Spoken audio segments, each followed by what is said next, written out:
Alright guys, what is up? Here in a game between Hermios or Poxjunkie versus Shrinemaster. We have Shrinemaster here on the right hand side playing his meta, or actually this is not, originally this was Poxjunkie's deck, the SPST deck, right?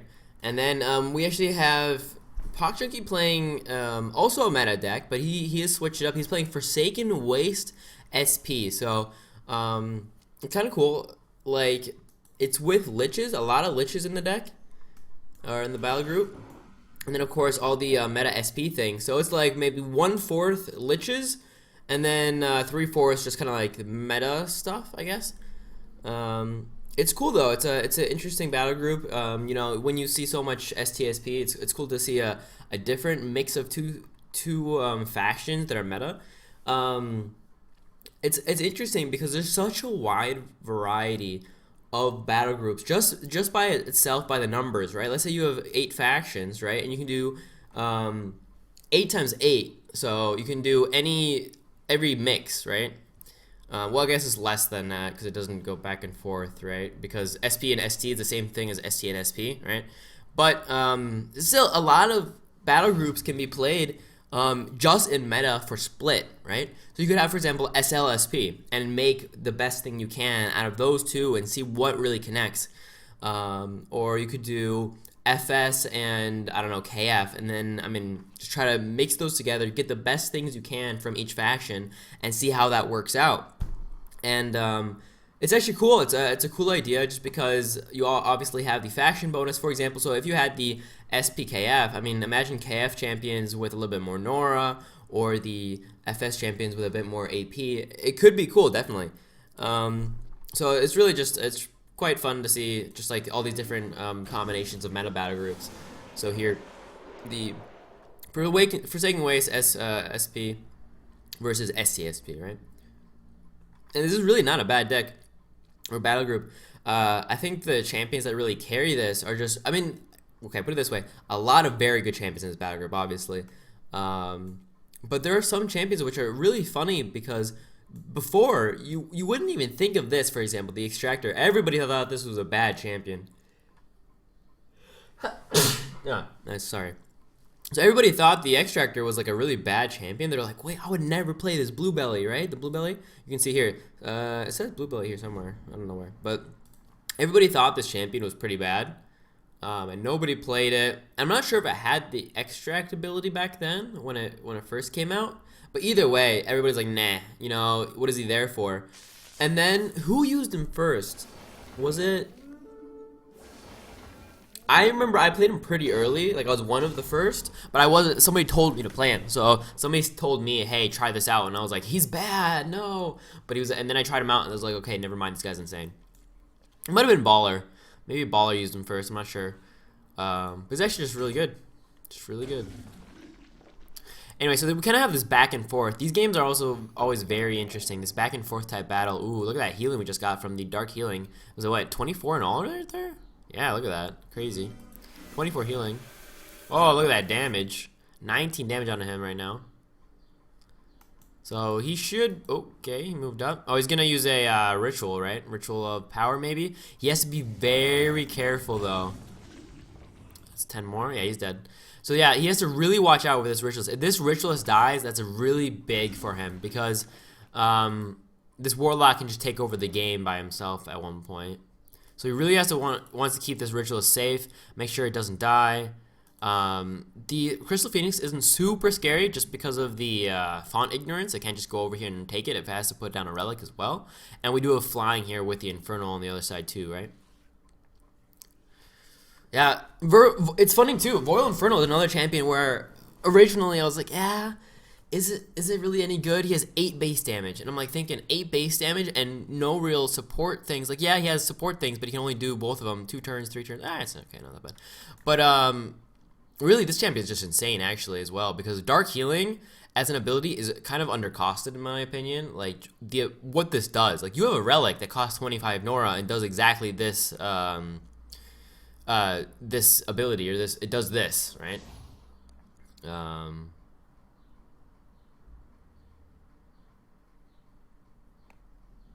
this effect, right? So the relic, the Skull of Decay, which reduces by 50, costs 25 Nora or something, and here you have a champion with the ability who costs 75. So if you take that Nora cost off, this is a 50 Nora champion for all this other stuff, right?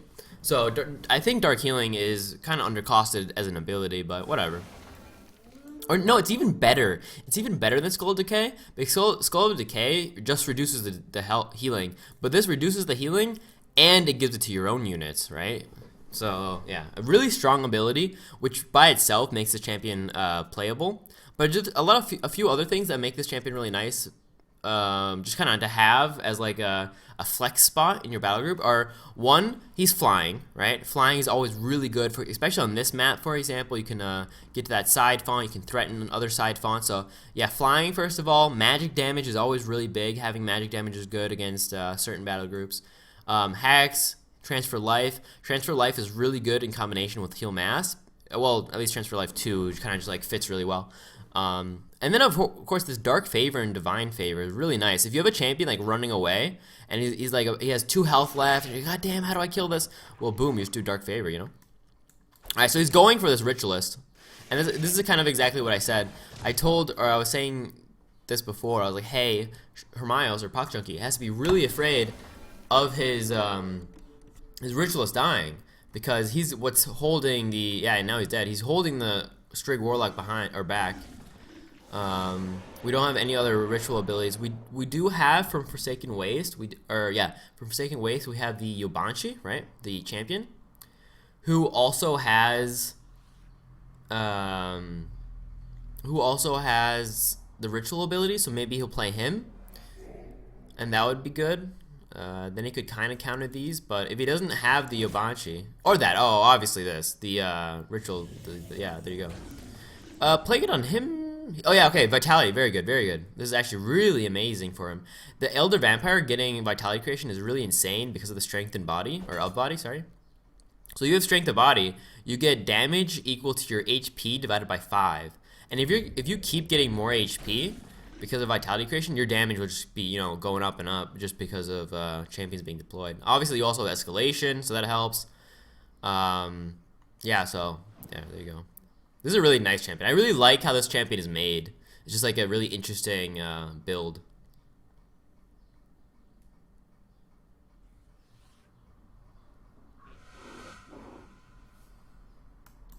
There's the Hex.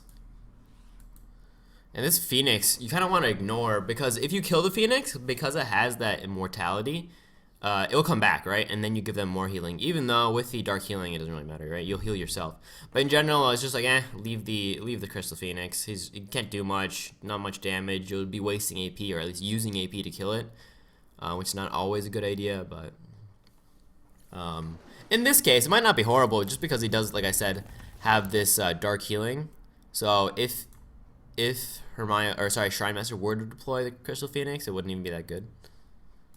Anyway, so this is here's the champion for which this battle group was made, actually.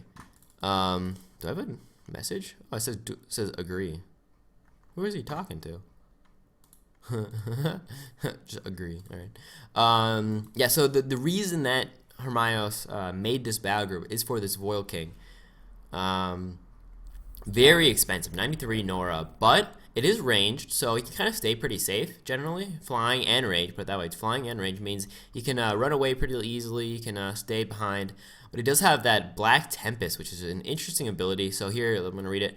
At the beginning of each of this unit's turn, a random opposing champion within 8 spaces takes 6 electricity damage. This ignores defense. For every 5 champions in play, it goes again, so it happens another time, right? So, is it every champion or enemy champion, actually? Yeah, just champions. So right now we have 2, 4, 6, 8, 10, 11. So we have 11 champions. So this will actually go 3 times.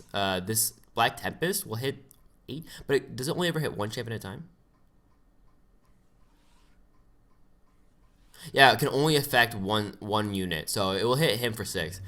So it sounds like doing 18 damage a turn is kind of insane, but obviously because you can only hit 1 champion, it does make it a bit easier to play around. Like right now, this Crystal Phoenix will only take 6 more, so it's like whatever. But yeah, Rogue Ball is not really there for the Black Tempest in my opinion. I think it's an okay ability. 8 spaces being quite long, so it's just extra damage and it ignores defense, so that's nice. But I think really what's just so strong is the Stunning Whale. So spend 8 charges, opposing champions within 6 spaces become stunned for 2 turns. First of all, I don't think this costs AP. Like you can just run it. See, there's a 6 damage. You can just run in and click it, and then everything. Really, it's every single champion, right? So let's say he gets the all the charges from the death charge, and he has 8 charges. You can just run them all the way up here. Boom, click, and then they all become stunned, right? What is interesting here, though, as an idea, is Hermios knows exactly the battle group that Shrinemaster is playing because it's his battle group, right? Shrinemaster or Hermios made this, or this. So he knows, or he can be pretty sure that Shrinemaster plays the what's it called, Cleansing Storm, right? So playing the Stunning Whale might not even be that good. At least maybe not playing it on, like, not running in and playing it might not be a good idea. He can maybe just, you know, bait out the Cleansing Storm and just hit 2 or something. But yeah, that's an interesting idea because he knows the exact battle group he's playing. Let's see, what else does he have? All right, Iron Will because he's a split hero. Vulnerable Sonic because he's a Voil, so there's that. And Evasive 3. What? Oh, because of the Shroud. Yeah, Shroud plus the Sonic Flight. So he has Evasive 3 right now, which is kind of insane. Yeah, so it's kind of just a pretty chill champion. Like I said, the Stunning Whale is really what makes this champion. The Black Tempest is kind of cool, but it's like, this is really what does it. The Stunning Whale is basically, I don't know. If you think of it as a spell, it would cost, like, this spell should cost, I don't know, like upwards of 50 Nora. Because if you think of Reclaim is an AoE pacify, and that's 55, I think, or 50. And this is a AoE stun. Stun means they have less defense, but they can cleanse it. Well, you can't cleanse pacify. So it's like an up and down. So I would say around 50 Nora for this ability. And you can use it more than once, right? You can use this throughout the game a few times. Ooh, he is going to come back with this phylactery. So it doesn't have to be too afraid of his Genesis Sledge dying here, or at least he doesn't have to care too much. Those are the sounds that just happened. What? Why would you play that? 16. Why did he have Vulnerable Frost? Has he always had that? Yeah, there's the Halberd. I don't know why he played the Halberd for precision. Oh, Evasive. Evasive on the Quarry because of the Shroud. So he played the Halberd. That's actually well played. I didn't even see that. To get that precision so he can get through. He needs a bit more damage, though. He has the Marid still. So Marid can still attack. Can he get the kill, though, with the Strig Warlock? 1, 2, 3. No, he's actually 1 AP off. Unless, wait, Beset. He needs to be given driven or something. He's not dead at the moment. Like, he won't die to the shocked.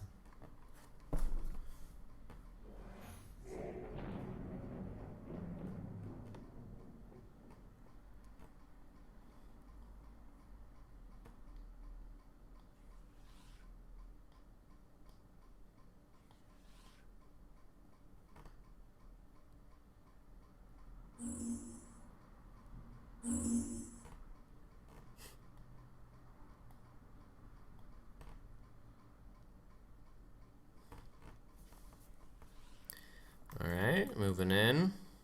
Here's a... Oh, he had the heal. There you go. And Mika heals for 6. Exactly. That's what I was saying. The heal mass plus the transfer life is really strong.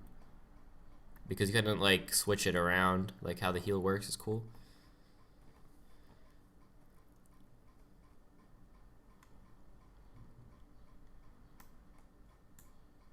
Yeah, I would say Hermias is in a pretty good lead. We do have strong champions on this side, and ooh, is this ooh, that is true. Okay, we do have the Aspect Infinity, and when this Duplicity comes out, that makes everything so much harder. Like I've said, you can do the Force Barrier every turn, and that's just really big. So that is pretty scary. Does he have swap? He does. Yeah. So what Shrinemaster sees, or Hermias sees here, is we could see a swap with the Marid onto the Frostwing Glaive, and then move up here. Exactly. So he deploys his own Marid. He doesn't want the Glaive to move up. Like, the Marid doesn't have the Nora or the AP next turn, but the Glaive does. So he moves up to, does the swap. He'll have 10, and he'll be here. And he goes 1, 2, 3, 4, 5, 6, 7, 8, 9. Yeah, he's completely fine. So yeah, he has to, exactly. This is a good move though. Good move. I didn't even see that either. Like, this is the things I would have deployed over here maybe. I would have maybe deployed down here, be like, oh, I can threaten you, but then not even seeing that my own fauna is getting threatened as well.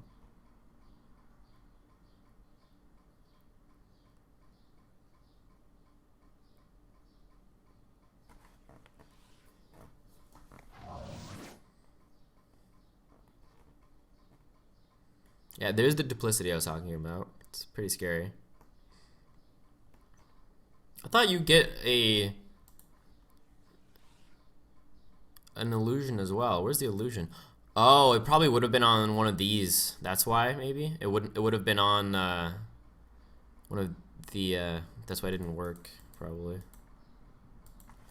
That's my assumption. It would have been on the cliff, so to say, or down the cliff. Yeah, you can't deploy illusions down a cliff, so there's that. That's interesting. Evasive. It went through evasive. Oh, he's precision himself. Oh, and he has a big. The halberd is still there. That's why. I'm dumb. I'm dim. All right, so we do have this scary Kento, who can, yeah, he can just smack the Elder Vampire here. But he doesn't have anything in the font at the moment, so there's that. 12, 12. There's damage going down. Is at 15. Oh, I forgot about that. He does have the Invoke. Kind of. That was well played by Shrinemaster, moving in after the Invoke went off. So it only went on Kento. Is he dead? 12 left. We do, like I said, we do have the Phylactery. He does look dead though. This is scary though. The Strigg Warlock being this far forwards after this. Yeah. So all right. Put it this way. So he gets the double kill, or he gets the kill and the summon, but we do have this Warlock who's very far forwards. Ooh, nice damage there. But remember also, we have the font zone, right? So getting through. Oh, okay, the unstoppable means it's fine. There's the ritual. Go. All right, so Strigg is at 31 HP. This is scary.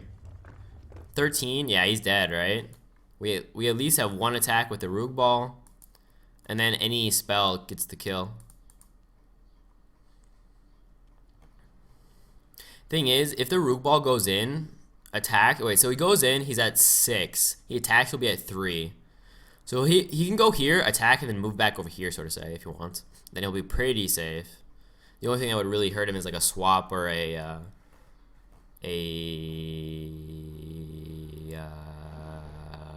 what's it called? Gale Force. Gale Force.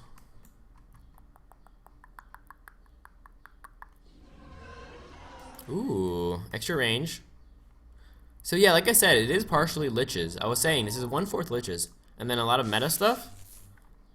But ooh, there you go. Yeah, Liches here are kind of cool. You have the Bone Circle to be like, hey, I'm playing Liches. You know, you get the extra range, which is awesome, right? Like he's at 4/6, he's at 4/6, and he's at 1/3 now. So extra range is always really insane to play with. It's not even expensive. It's 30 Nora only for 1 extra range in all your champs. It's really good. It's just fun too, just to have the extra range. So now he's at 4/6. He can run away maybe. Like I said, just like that Strigg Warlock, Rogue Ball is also kind of a very big champion. You don't want to die here, but maybe he wants the Black Tempest to go off on a few champions, so there's that. Yeah, he's still afraid of the swap combo. Alright, so he keeps him there. Ooh, that's a bad idea. Or to keep the Root Ball that far forwards? Why would you do that? That's insane. He's at 40 HP. Force Barrier, and then, I don't know. I mean, he is on the Dead Magic Zone, so that is one good thing. The Dead Magic Zone means swap can't happen on the Root Ball. We could still see a Gale Force, though, do a lot of damage. That healing, again, all halved. All that healing was halved. So, why did my sound turn off? What? You guys, what? Do you guys, okay, that was weird. Anyway, all that healing, it was only 6. And then that means that the Infernal and the Genesis Lich are going to heal for loads. Yeah. That was a pretty bad... Yeah, that was so bad. That was a bad idea. See, Shrinemaster, he has good plays, but sometimes his, like, overall thought process is not that good. Like, he has good plays sometimes. Like, he did some good... like, when he attacked the Elder Vampire so that only one champion got affected by the Invoke. That was well played, and he had a few other good things like with the precision. But sometimes his game plan overall, I'm doubting, just because, like, why play the Phoenix if you're gonna heal yourself for 6 and heal him for just as much? What's the point? You're really just wasting Nora, right? Like, why heal your champion? I guess he wanted the healing because he didn't like the Dark Favor, but still, you know. Maybe it's just me. I'm not that good. I haven't played it in a while. I haven't played it in a really long time, actually. I've been busy. It's summertime, guys. It's summertime. It's time to do more fun things than Pox. I love Pox, but in the summer, it's like, yo, let's just chill outside. You know what I'm saying? Play some Ultimate.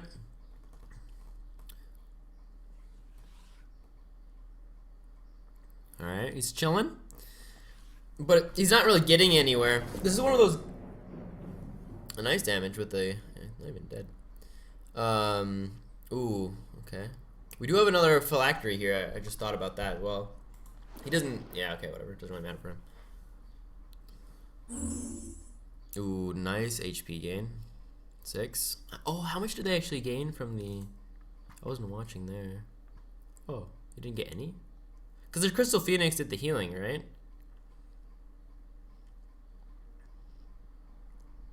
That's weird. Why didn't he heal everyone? Oh, at the end... Wait, what? At the end of each turn, friendly champions are healed by the same number of HP. Exactly, it should have been at the end. Okay. I didn't actually see the healing that... Whatever. Alright, so he's gonna have another Spirit Harvest, maybe? Yeah, ooh, nice. He has evasive, though, so he's gonna have a hard time killing him, in all honesty.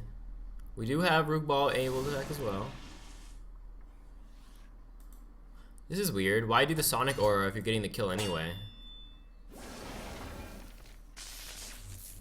5. You want... This is, by the way, it's loss of life, so it actually goes through evasive, I believe. Exactly. So there's the loss of life kill. Another phylactery. So we have 2 phylacteries out, meaning these Liches, they're gonna just come back, right? You can just move him forwards. Really, you could do that. You could just move this Elder Ramp. Exactly. That's what I was saying. Move him up.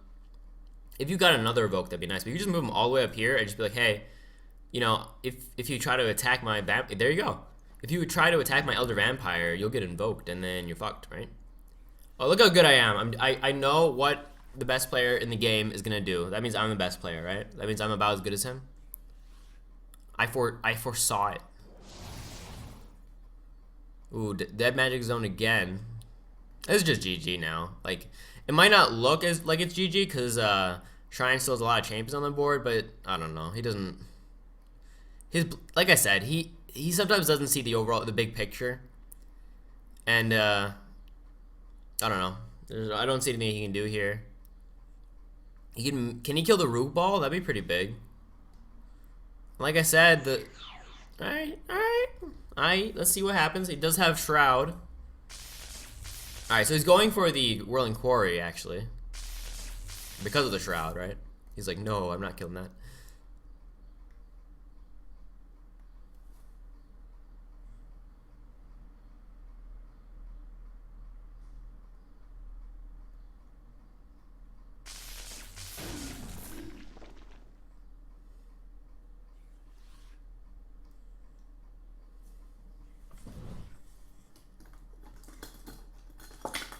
Alright, can he kill it?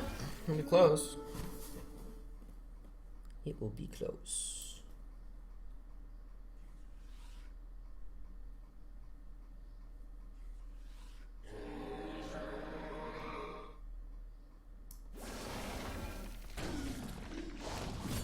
Alright.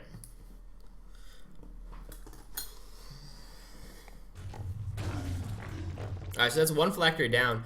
But that was a free phylactery, right? So it's like whatever. I mean, it didn't hit the war banner, you know, it didn't hit the bone circle or whatever it's called. This thing, what is it called? Yeah, bone circle. So if there's one thing you're okay with that hitting, you're like, yeah, that. Ooh, okay. Now both phylacteries are gone. That means that now all champions that die will be dead. Finally. So maybe he can get the Elder, but again, this Invoke will do so much. Like if this Elder Vampire gets to half health, he's gonna just heal up back to full.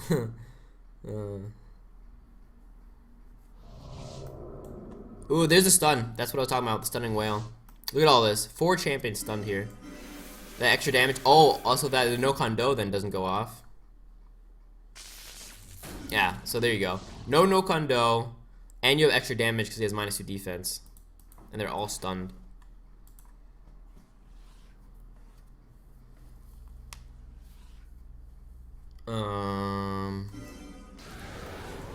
Again, nice, well played. He stayed out of the invoke range. Is he dead? No, though. Oh, well, okay, there's some damage. Yeah, he's dead. He'll die to the shocked, right?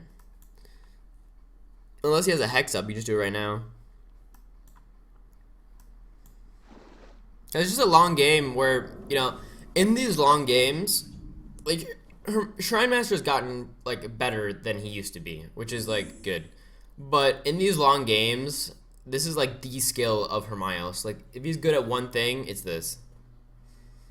These games that, you know, it's just, like, a lot of decision-making, a lot of, like, overall thinking of what you should do. Like, I remember playing a game, and Hermios was telling me what to do.